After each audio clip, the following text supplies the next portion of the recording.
Au nom du révérendissime Père général Naamtallah al-Hashim, supérieur général de l'ordre libanais maronite et chancelier de notre université, j'ai la joie de saluer la présence parmi nous, Son Excellence Monseigneur Paul Rohana, vicaire patriarcal maronite de Sarba, des révérends pères assistants généraux, Son Excellence Monsieur le député Chawed Akash, député de Kisrouane, Son Excellence Monsieur Mauricio Alice, ambassadeur de l'Argentine au Liban, Son Excellence Ior Ostache, ambassadeur de l'Ukraine au Liban, Son Excellence Monsieur Ricardo Rivaro, consul du Chili au Liban, et de Monsieur Thanos Moulos, directeur général du ministère du Travail, Monsieur Luis Lahoud, directeur général du ministère de l'Agriculture, Révérend Père Michel Geller, recteur de l'Université Antonine, Révérende Sœur Hilda Schlela, rectrice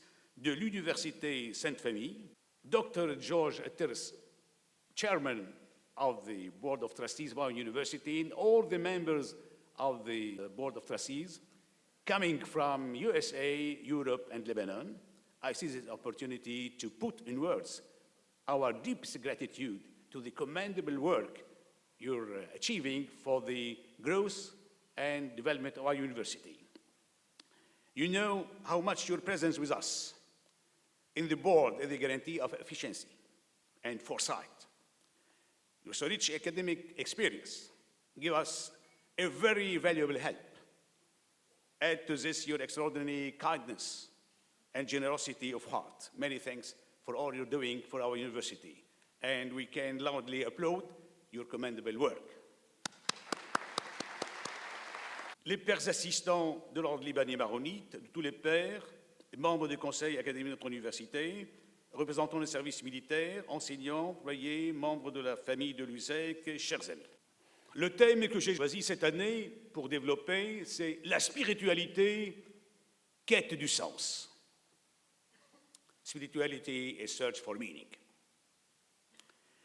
À la veille de la fête de Pentecôte, je me fais une immense joie d'adresser d'abord mes remerciements les plus chaleureux au chancelier de notre université, le révérendissime Père général Naamtallah Hashim, pour le soutien indéfectible qu'il apporte à notre université et les exhortations qu'il nous prodigue avec tant d'amitié pour continuer à maintenir une politique d'accroissement des potentialités aussi bien administratives que pédagogiques, en dépit de la conjoncture socio-économique désastreuse, embarrassante et pénible dans laquelle notre pays s'empêtre. Les soins généreux et affables dont il entoure notre institution nous poussent à enclencher, avec détermination et courage, une véritable dynamique de développement soutenu. Également, mes vœux les plus cordiaux et mes remerciements les plus reconnaissants vont à toute la grande famille de l'USEC, anciens recteurs, en l'occurrence à mes deux chers prédécesseurs à présent au Conseil supérieur de l'ELM, le révérend père professeur Karam Risk et le révérend père professeur Hadi Mahfouz, aux vice-recteurs, aux prorecteurs, provostes, doyens, doyens associés, chefs de département, enseignants, chercheurs, assistantes, secrétaires, employés. Je ne serai pas dans l'exagération à dire qu'aujourd'hui, c'est votre fête et celle de nos chers étudiants, dans le binôme éducateur-éduqué, sous la motion de l'esprit. Comment ne pas être émerveillé devant les glorieuses réalisations de notre communauté universitaire dans les classements internationaux et la politique d'excellence? Je ne trouve pas les mots adéquats pour dire ma profonde gratitude à notre éminent corps professoral qui s'évertue, à cœur joie, non seulement à communiquer un savoir scientifique, solide, objectif, largement documenté et constamment mis à jour, mais notamment à former un être humain dans toute sa multidimensionnalité. Vos sacrifices, suis-je intimement convaincu, seront de véritables semences pour un plus brillant avenir universitaire. De même, mon témoignage de reconnaissance et mes vœux fraternels s'adresse à tous nos amis ici présents, ministres, députés, corps diplomatique, responsables militaires, hommes politiques, recteurs, présidents d'universités, juges, maires, membres du conseil de gouvernance, Board of Trustees, journalistes et représentants de divers mass-médias. Votre indéfectible soutien moral et votre participation à notre fête patronale augmentent notre joie et permettent à notre enthousiasme universitaire de gagner en vigueur et en résilience. Honorable audience, dans l'approche philosophico-théologique de l'essence humaine, une évidence se dégage, c'est que l'homme est multidimensionnel. Et la composante spirituelle se présente comme prédominante. Elle colore autrement toutes les harmonies de l'être humain. Dès l'oreille de la réflexion philosophique, on s'est aperçu que l'homme s'était saisi d'emblée comme projet métaphysique, à boucher constamment à un au-delà, dispensateur du sens et fondateur ontologique. La vie ici-bas s'appréhende comme un passage, une transhumance vers un autre mode d'existence. La vie spirituelle injecte nos quotidiennetés, tant heureuses que tragiques, de connotations existentielles, transcendant les coordonnées spatio-temporelles et mettant l'homme face à une destinée qui dépasse les déterminations particulières. Inutile de signaler que de nos jours, le terme spiritualité, dérivant du latin spiritus, esprit, se voit hélas injecté de connotations terre-à-terre, diverses et contradictoires, notamment à partir du siècle des Lumières. Là-dessus, on pourrait citer, entre autres, le philosophe allemand marxiste Ernst Bloch, qui est décédé en 1977. Dans son ouvrage célèbre en allemand « Das Prinzip Hoffnung », le principe espérance, sorti en 3 volumes de 1954 à 1957.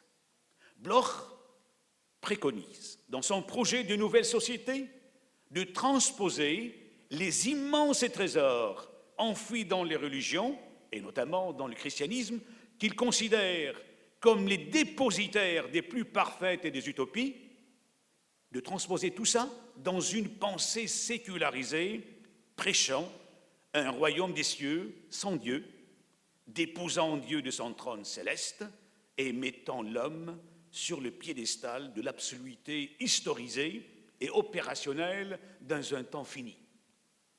Et le nouveau Messie attendu se réduit à un sauveur économique et politique sans plus. Toujours est-il que la spiritualité, prise dans un cadre religieux, qui est effectivement le cadre originel, signifie être relié, d'où en latin religare, relié en latin qui aurait donné le terme religion.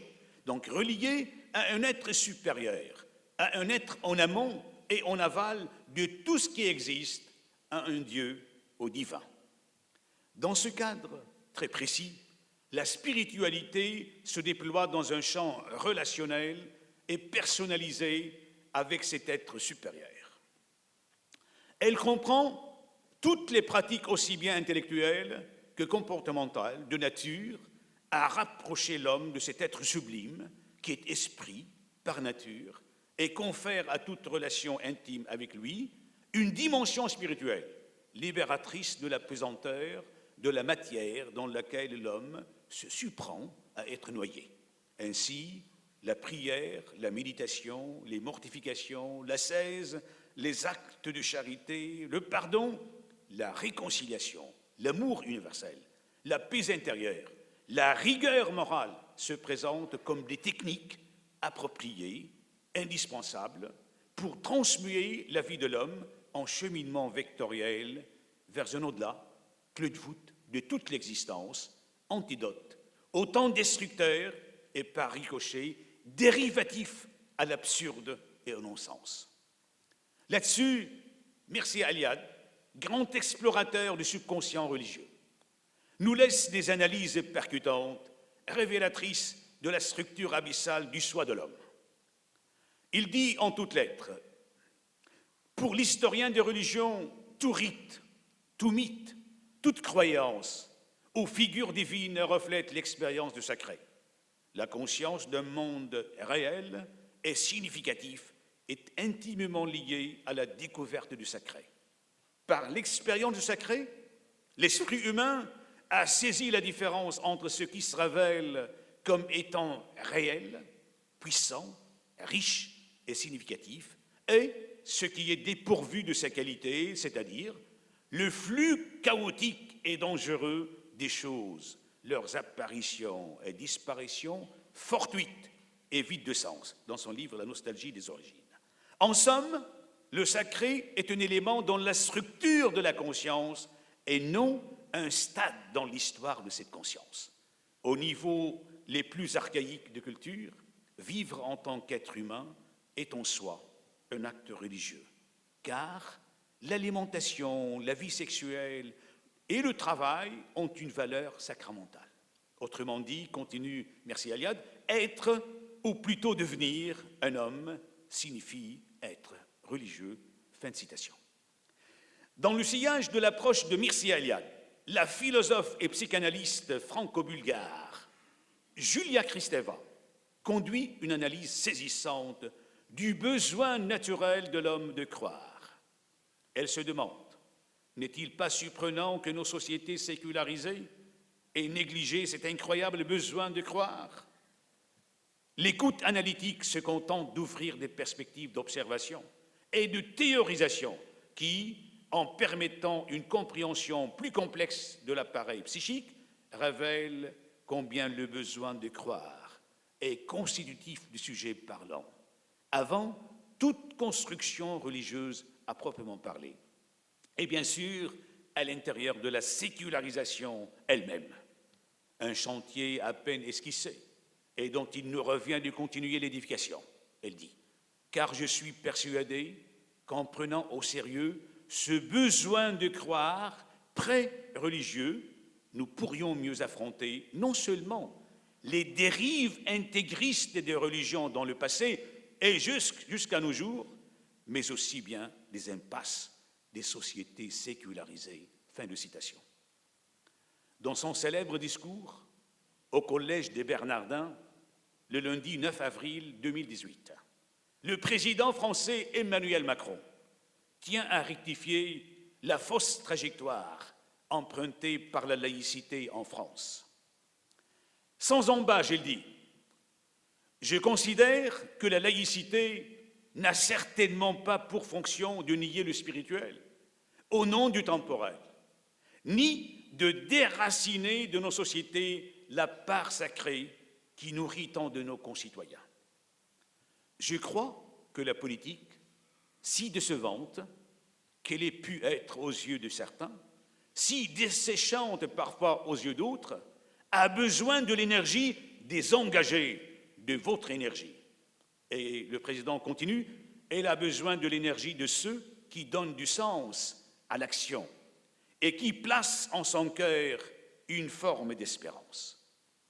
Plus que jamais, l'action politique a besoin de ce que la philosophe Simone Weil appelait l'effectivité, c'est-à-dire cette capacité à faire exister dans le réel les principes fondamentaux qui structurent la vie morale, intellectuelle, et dans le cas des croyances spirituelles. Et le président continue, c'est ce qu'ont apporté à la politique française les grandes figures que sont le général de Gaulle, Georges Bidault, Robert Schuman, Jacques Delors ou encore les grandes consciences françaises qui ont éclairé l'action politique, comme Clavel, Mauriac, Lubac ou Marou. Et ce n'est pas une pratique théocratique, ni une conception religieuse du pouvoir qui s'est fait jour, mais une exigence chrétienne importée dans le champ laïque de la politique. Fin de citation. Sous son scalpel analytique, le président Macron décrypte le processus de dégénérescence morale de nos sociétés actuelles, poussant les gens à cultiver le désengagement et l'insouciance et déclenchant par le fait même une sorte d'hémorragie de l'être fatale. Il fait remarquer que, je le cite, « ce qui grève notre pays, ce n'est pas seulement la crise économique, c'est le relativisme, c'est même le nihilisme, c'est tout ce qui laisse à penser que cela n'en vaut pas la peine. Pas la peine d'apprendre, pas la peine de travailler, et surtout pas la peine de tendre la main et de s'engager au service de plus grand que soi. Le système, progressivement, a enfermé nos concitoyens dans l'à quoi bon ?» Fin de citation. Certes, la dimension métaphysique et spirituelle de l'homme se voit s'éroder de plus en plus par des théories athéisantes et nihilistes, et par conséquent réductionnistes de la multidimensionnalité originelle de l'homme.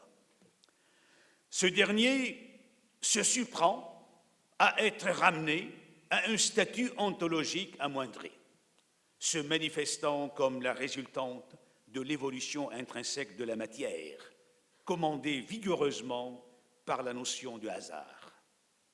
Aucune finalité, aucun projet existentiel, présidant à cette existence incommensurable et assiégé par beaucoup d'inconnus et de mystères. Le nihilisme, lui, vient exaspérer la problématique sémantique de l'être en mettant le néant en alpha et en oméga de l'existence. La culture de l'absurde atteint de la sorte des niveaux dangereusement élevés, poussant l'homme à vivre tristement le non-sens total et le spleen. Dans les archives américaines de psychiatrie, un numéro spécial fut consacré aux témoignages des malades cancéreux recueillis dans un hôpital équipé exprès pour admettre des patients en phase finale. On s'est aperçu que les malades athées vivaient des douleurs atroces avec angoisse terrible, doublée de non-sens total de leur souffrance.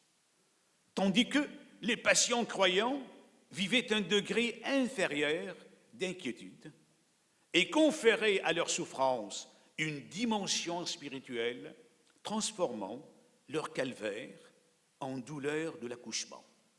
Ils voyaient dans la dégradation de leur physique un passage graduel à une existence ontologiquement différente, rejoignant par là ce que Teilhard de Chardin disait à ce sujet: « Si je meurs, je change d'état. » Cette croyance dans l'au-delà leur permettait de réduire sensiblement le degré d'anxiété et de maintenir la flamme des attentes d'une vie future bien meilleure que celle qu'ils menaient dans la vallée des larmes.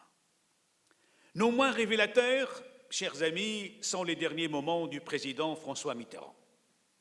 Sur son lit de mort, baptisé catholique, il ne tardait pas dans sa jeunesse à devenir agnostique. Cependant, il sera toujours en quête du sens. Ainsi aussi viendra-t-il souvent à Thésée pour rencontrer frère Roger et les jeunes en prière. Atteint d'un cancer de la prostate, il continue néanmoins à gouverner la France. Après la fin de son mandat, sa santé générale se détériore. Les séances de chimiothérapie finissent par générer des douleurs insupportables et atroces. Il s'enquiert auprès de son médecin de la possibilité d'arrêter le traitement. Son médecin lui dit que l'arrêt signifie mort imminente. Le président Mitterrand émet alors un jugement appréciatif sur la vie en tant que telle. Il dit que la vie est absurde. Et à l'endroit de la mort, il dit que si l'on n'arrive pas à élucider le mystère de la mort, en revanche, on le vit entièrement. Devant l'échec de la médecine et la dégradation irréversible de son corps, à quoi peut-il encore s'accrocher? Aux données de base de l'agnosticisme, aux principes sublimes de la République française, aux nobles préceptes du socialisme, ou bien aux valeurs de la spiritualité laïque ou aux exercices spirituels sécularisés de New Age, il demande un bout de papier et il écrit avec courage: une messe serait possible. Ainsi, à la dernière minute, François Mitterrand, habité comme tout homme d'ailleurs, par le désir d'éternité, renoue avec l'espérance chrétienne et s'embarque dans le long voyage pour notre mode de vie. Un office funèbre sera célébré à la mémoire de François Mitterrand dans la cathédrale Notre-Dame de Paris, en présence d'une soixantaine de chefs d'État et de gouvernement, ou dans un pays laïcisé à outrance. Monseigneur Lustiger, le cardinal, prononce et cite les derniers écrits de François Mitterrand. Il dit « Des civilisations avons-nous regardé la mort en face? Aujourd'hui, non. Il y a sécheresse spirituelle. Le rapport à la mort n'a jamais été aussi pauvre. » Ainsi commencent les dernières lignes de François Mitterrand. C'est un mortel qui s'adresse à d'autres mortels. Il y a 7 ans, François Mitterrand visitait un hôpital à soins palliatifs. Le corps rompu au bord de l'infini, un autre temps s'établit. François Mitterrand posait cette question: n'y a-t-il pas dans l'homme une part d'éternité? Ce constat tragique, mes chers amis, de la condition humaine, après l'effondrement de la croyance religieuse en Europe, dans le monde, et l'écroulement de la spiritualité y afférente, Claude Imbert, le célèbre journaliste, nous le communique dans son ouvrage référentiel « Ce que je crois », sur un registre on ne peut plus pathétique et tourneboulant. Il dit « Nos vieilles boussoles désormais s'affolent, et nous n'avons point de nouvelles. Les traités séculaires que le Dieu d'un temps chrétien avait conclus avec nos peuples sont déchirés. Quel nouveau Dieu? Quelle idole? Quels nouvelles parcs succéderont au ciel de jadis pour rêver notre avenir? Mystère. Fin de citation.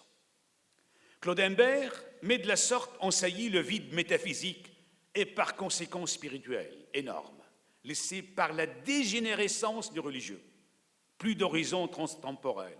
Pour notre passage terrien, tout est suspendu exclusivement à l'instantanéité consommatrice, au temps destructeur, sans aucune ouverture à un au-delà, à une autre vie, à un autre mode d'existence, qui donne sens à un ici-bas médiateur et évanescent, qui tend à disparaître.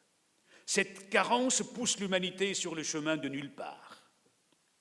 Pour Claude Imbert, je le cite, le handicap intellectuel de notre temps est de raisonner dans une perspective moribonde sur un avenir indéchiffrable, de raisonner en homme ancien de l'avènement possible d'un homme nouveau. Fin de citation. D'autre part, il trouve dans l'analyse désarroi des temps modernes que conduit l'écrivain tchèque Milan Kundera un précieux et parfait éclairage. Il dit « L'unique vérité divine s'est décomposée en centaines de vérités relatives que les hommes se partagent, ainsi naquirent les temps modernes. » Fin de citation. Cela dit, il n'en est pas moins intéressant de signaler que Claude Imbert n'entretient aucune relation privilégiée avec la foi religieuse. Il valorise les forces de la foi, un homme incrédule. Il se présente comme orphelin de l'arche chrétienne dont il peint le naufrage. Fin de citation. Et décrit, non sans amertume, le lent ébranlement de l'ordre chrétien, clé de voûte d'un système spirituel, moral, économique et politique qui se craquelle. Fin de citation. En toutes lettres, il dit « Je n'ai, je le confesse, aucun don ou aucun goût pour le transcendant, pour les vérités d'en haut, pour les vérités révélées. Si une vérité majuscule existe, ma conscience se décourage d'avance de la savoir, confinée dans l'au-delà, isolée du monde sensible où nous sommes. Plus j'avance en âge, plus je m'éloigne. Et combien font de même du grand mécano humaniste qui confine le réel absolu, celui de Dieu, du sacré, de l'être, de l'essence, que sais-je encore, dans l'inatteignable et l'imperceptible. Fin de citation. Toujours est-il que Claude Imbert ne se réjouit nullement de cette aversion à l'endroit du religieux révélé, qui a été effectivement la matrice d'une grande civilisation, celle de l'Europe chrétienne. Il met cette répugnance dans le cadre d'une complexion caractérielle favorisant ce genre de rejet principiel. Il dit « Cet enracinement, ce refus de l'envol, je ne le prêche nullement. Mais enfin, c'est le mien. Il est d'ailleurs possible, je l'indique en passant, qu'il me vienne tout platement d'une disposition de nature à aimer la vie instante, vue, entendue, saisie, à portée de main, à portée de vue, à portée de lèvres. » Fin de citation. Il n'en demeure pas moins évident que cette auto-analyse révèle jusqu'à quel point la fragilisation poussée de la spiritualité chrétienne en Europe génère une énorme crise de valeurs et une grande déstabilisation socioculturelle. Les ersatz qu'on préconise pour combler les brèches spirituelles laissées par l'effondrement du christianisme, à savoir l'insolite patchwork de croyances diverses que met en avant le New Age, culminant en Europe avec l'image du Christ, présentée comme principe ou une énergie plutôt qu'une personne, la spiritualité laïque qui reprend les principales valeurs chrétiennes et les ampute de leur arrière-fond théologique, ou bien la soi-disant et la nébuleuse fraternité prêchée par la franc-maçonnerie n'ont pas tardé à dévoiler leur défaillance. Là-dessus, le célèbre livre de Julia Kristeva, que j'ai cité plus haut, est suffisamment éloquent. En définitive, un point de recoupement de tous ces courants de pensée sécularisés à outrance, c'est bien, comme le diront si pertinemment Claude Imbert, Julia Kristeva et tant d'autres, c'est l'impasse. Ce malaise d'une civilisation déboussolée et en dérive, déspiritualisée religieusement et sevrée de toutes sortes d'apports métaphysiques, Claude Imbert en transfuge, en déserteur désillusionné, le peint dans des temps on ne peut plus adéquats et révélateurs. Vous l'imaginez bien, c'est une situation inconfortable pour un non-croyant de ma sorte que de se sentir en même temps aussi solidaire d'une histoire, d'une civilisation, d'une culture labourée et ensemencée par l'imaginaire judéo-chrétien. Comme je ressens avec chagrin le déclin d'une épopée occidentale qui fut longtemps celle de la croix et que je trouve dans le déclin de la foi chrétienne une forte composante de ma décadence. De cette décadence, j'ai le sentiment que, dans mon incroyance, je trahis ma propre histoire. En somme, que je concours à mon propre anéantissement. Misère du transfuge, du déserteur, le sentiment heureux d'épanouir ma liberté personnelle sur les ruines de croyances, pour moi moribondes, se trouve corrompu par le constat, tout alentour d'un effondrement social et politique qu'entraîne la ruine des croyances et des valeurs qu'elles avaient inspirées. Une fatalité emporte ma raison et mes sentiments les plus irréductibles, en quelque sorte, hors de moi-même, je veux dire hors d'une certaine histoire dont je me sens constitué. Fin de citation. Il est à noter par ailleurs que la sécheresse spirituelle, d'un point de vue religieux, qui ravage la majeure partie de l'Europe, du monde, est également exacerbée par le fait que toute la vie de l'homme est uniquement confiée à la raison, comme seule instance fiable, à l'exclusion des autres références, non moins constituantes de la vérité complexe de l'homme et de la société. Cette déviation létale qui tue, Claude Imbert l'aborde dans les termes suivants. En fait, nous souffrons de cette prétention de la raison à organiser le monde et la société, de son impuissance à reconnaître qu'une infinité de choses la dépassent, de sa vanité à imposer le carcan dans ce qu'est le schéma directeur pour le bien de l'humanité. Ce fut durant toute ma génération l'obsession intellectuelle et la faillite de la gauche cartésienne. Simplifions, dans l'héritage occidental, la mécanique rationnelle étouffe la tradition spirituelle et morale. Et la vanité fatale de la raison nous mène à l'impasse. Honorable audience, the erosion of the religious has been deleteriously reflected on the vitality of society and the enthusiasm that governs the renewal of generations. The man who is presented in the Bible as the most sublime being on earth his high dignity stemming from his status of being created in the image of God and with his likeness, is surprised now to be reduced to the rank of any living being emerging from nothingness by the intrinsic evolution of matter and returning to it inevitably by death. To the big and big-breaking question of life, Darwin thought he could answer by pointing out that in its broadest biological sense, evolution is a process in which life emerges of inert matter and then develops entirely by natural means and of mutation.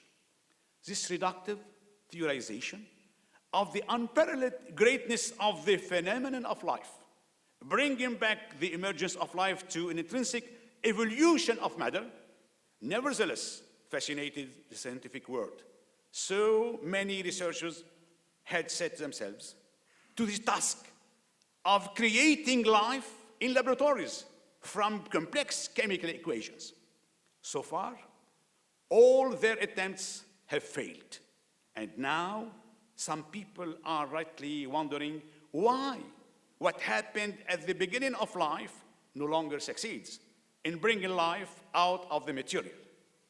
The response of Darwinism indicates that the process, which had been the principle of life, extended over millions of years after the emergence of matter.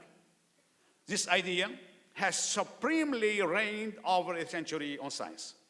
Still, this heuristic hypothesis, considered obvious or axiomatic for this entire period, has been deeply shaken by the shocking discoveries made by the research team led by Professor Mark Harrison of the University of California in Los Angeles at Jack Hills in Western Australia. In recounting this major event, it's emphasized that, I quote, "The discovery made using graphite that was trapped in ancient crystals could mean that life began almost immediately after the Earth was formed. The researchers have described it as potentially transformational scientific advance and of mutation. It follows that the phenomenon of life and the irreducible complexity of the living cell refuse to be explained by simplifying and reductive theories. So far, all the phenomena of nature show that life comes only from life. Life certainly manifests itself through matter, but without being confused with it. On this atheistic inheritance, and thereby reducing the phenomenon of life to a simple element of matter, are grafted later melancholy, gloomy, and sad pseudo-philosophical approaches. For Michel Onfray, in his book, The Power of Existence, it's meaningless to think of endowing society with new energies, with the aim of guaranteeing its perpetuity. I quote him, "The physiological possibility of conceiving a child," he says, "does not oblige to the act, just as the power to kill does not create the duty to kill. If nature says you can, culture does not necessarily add, so you must. For one can submit one's impulses, one's instincts, and one's envy to the analytic grid of reason. Why make children? In the name of what? To do what?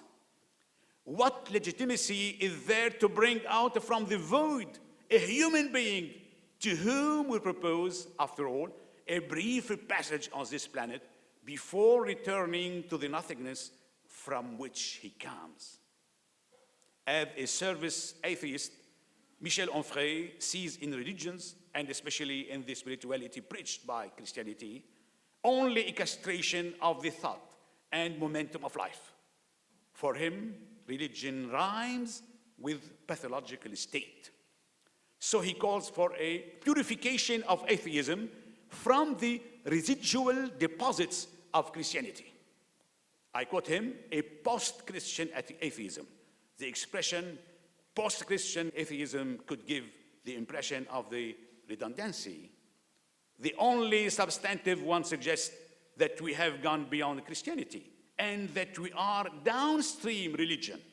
But by virtue of the principle of a Judeo-Christian impregnation of the episteme of our time, atheism is also stamped Catholic, so that there is a Christian atheism, so that the expression under its oxymoronic appearance characterizes a true conceptual object, a philosophy which clearly denies the existence of God, certainly, but which takes over the evangelical values of the religion of Christ. The sky, he continues to say, the sky is empty, okay, but the world can live better with the love of neighbor, the forgiveness of faults, the practice of charity, and other virtues formerly baptized generosity, compassion, mercy, gratitude, prudence, temperance, etc. End of quotation.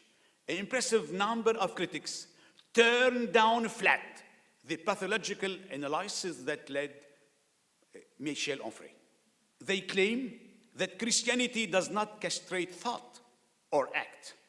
Cultural fertility, they say, artistic, philosophical, literary, architectural, scientific, and humanitarian Christianity have been the breeding ground of modernity.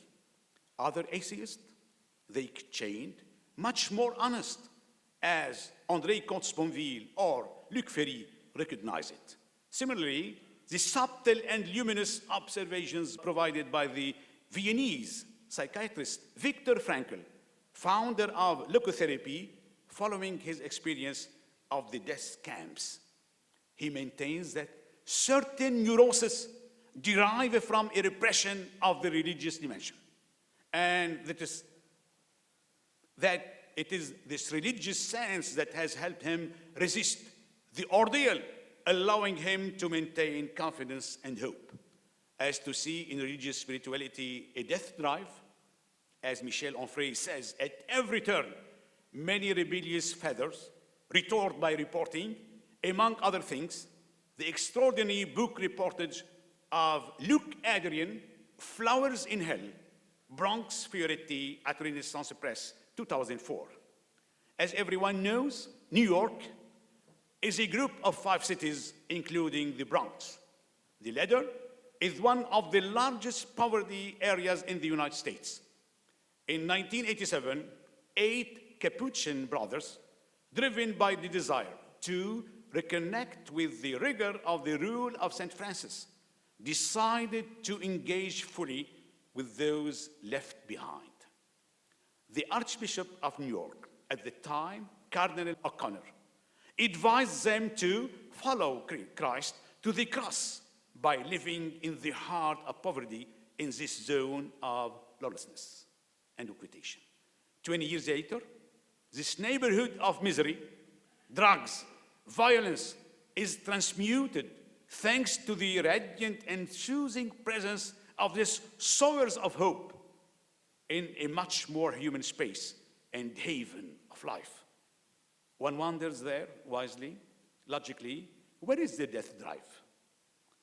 On the other hand, it's nonetheless useful to quote the thundering article of Edgar Morin in Le Monde on January 18, 2011, under the title, "The Nights Are Pregnant and Nobody Knows the Day Which Will Be Born," to see whether modern and postmodern times, relieved of religious pathologies, at least in Europe, have truly enabled the gestation of a new world, more human and more peaceful. The sociologist and the philosopher paint a dark and sad picture of the evolution of the world situation. I quote him, "The march towards disasters will be accentuated in the coming decade. To the blindness of Homo sapiens, whose rationality lacks complexity, it joins the blindness of Homo demens, possessed by its fury and hatred. The death of the totalitarian octopus was followed by the tremendous outburst of religious fanaticism and financial capitalism.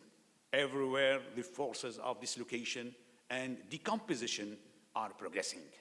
However, decompositions are mandatory for new compositions, and almost everywhere, these arise at the base of societies. Everywhere, the forces of resistance, regeneration, invention, and creation multiply, but scattered, without connection, without organization, without centers, without heads. On the other hand, what's administratively organized, hierarchical, centralized, is sclerotic, blind, often repressive, end of quotation. In short, the collapse of religious spirituality and the emergence of blind and blinding religious fanaticism, exasperated by the failure of spirituality without metaphysical horizons, and the sterility of promises of happiness in cities without God, push humanity to cultivate the total nonsense of life. In order to recover from the despair, we find no more adequate than the recourse to the splendid wisdom of the great philosophers of antiquity, especially to the advice of Aristotle. In his Nicomachean Ethics, I quote him, "It is therefore not mandatory to listen to the people who advise us on the pretext that we are men, to think only of human things, and on the pretext that we are mortal, to renounce immortal things. But to the extent possible, we must make ourselves immortal and do everything to live according to the most excellent part of ourselves. For the divine principle, however weak in its dimensions, prevails and much on everything else by its power and value." End of quotation. In sum, honorable audience, recovering original spiritual sense of being is the only lifeline to give the human being the joy of living and the hope of dying in a world here at the rhythm of the afterlife already there. Thanks a lot for your listening.